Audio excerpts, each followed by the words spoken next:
Hey, what's going on, everybody? You know how we do, so let's just get into it today. You all know I had to comment on the Charlie Kirk thing. So I needed a couple of days to marinate on it just to see how the nation was responding and everything before I could really give my response. And let's get into it. But first and foremost, go Phils. Philly on the rise. Clinch our division. We about to be the Super Bowl champions and the World Series champions in 1 year. Let's get it. But let's just go. So this is going to be a very, very short video because I'm not even going to get into the fact that this man was an unapologetic racist, right? Like literally an unapologetic racist. And I don't want to hear white people telling me that he's not. Like I don't want to hear from a man about what's sexist. I don't want to hear from a white person about what's racist to a black person. I'm going to take the energy from the people of the affected party and let them determine what's offensive for them and for us, and say that he was unapologetic, calling Asians chinks, saying black people are unqualified to fly planes or be in elected offices, saying empathy was a weak modern emotion, saying trans people don't exist. Like there's like the laundry list. And you have certain MAGA people trying to compare this man to Martin Luther King Jr., Reverend Dr. Martin Luther King Jr., who spent his life trying to unite people. But I digress. My thing is this: I'm going to let them have it. Right? Let's just assume the benefit of the doubt that these MAGA people are actually being honorable about what they're saying, which we all know is never the case, right? They're against pedophilia until oops, now they don't want any other things released, right? So we all know that there are moral police violence is always bad. Oops, unless it's January 6th. So it's like we all know that they have completely false moral platitudes that they will flip on its face the next day if it means that they can have a power grab for it, which we've seen with those two examples I just said. But with this example, they're claiming that, oh, it's not about Charlie Kirk, right? It's not about what he said, right? It's not about his views. It's about the debate, right? It's about the fact that he was willing to engage. He went on media programs, he talked to people, and engaged in discourse, whether you called it civil or not. And that the reason why we're having flags fly at half mast is because he was somebody that just engaged and pushed a political conversation. No matter what side of the aisle, no matter what he said, no matter how incensed or inflammatory the remarks are, it was just the sheer spirit of it. So, okay, let's ride with that. So what if Louis Farrakhan was assassinated? One would say maybe on the opposite side of the spectrum and not being conservative and being more of a liberal, that he would be the exact same kind of character. I personally feel that Louis Farrakhan actually did some good things. Like to me, like he has said some terrible things. Let me say, he said some things I do not agree with. 100%, particularly about the Jewish community.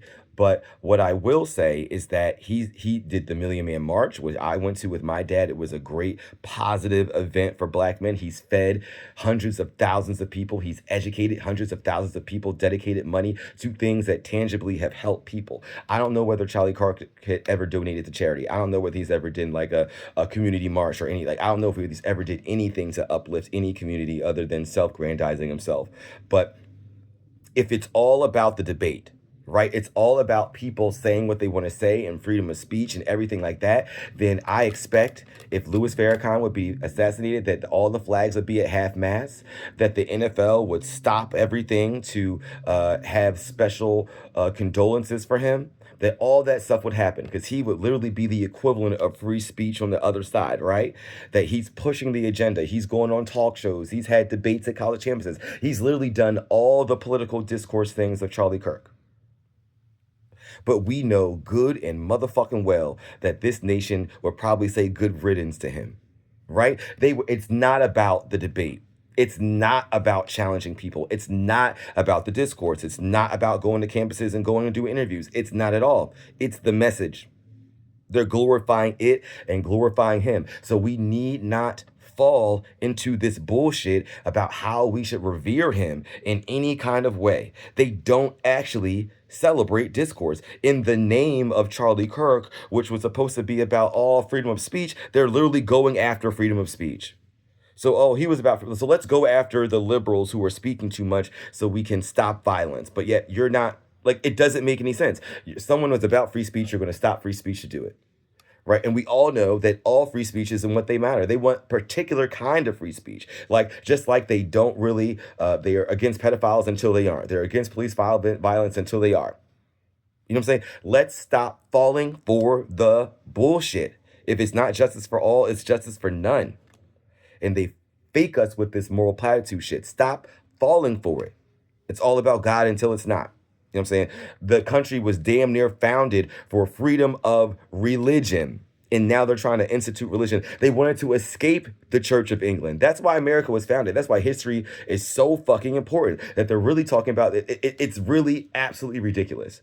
And small digression, America was founded on rebels, was founded on terrorism.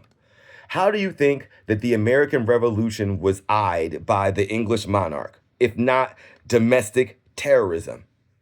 Right?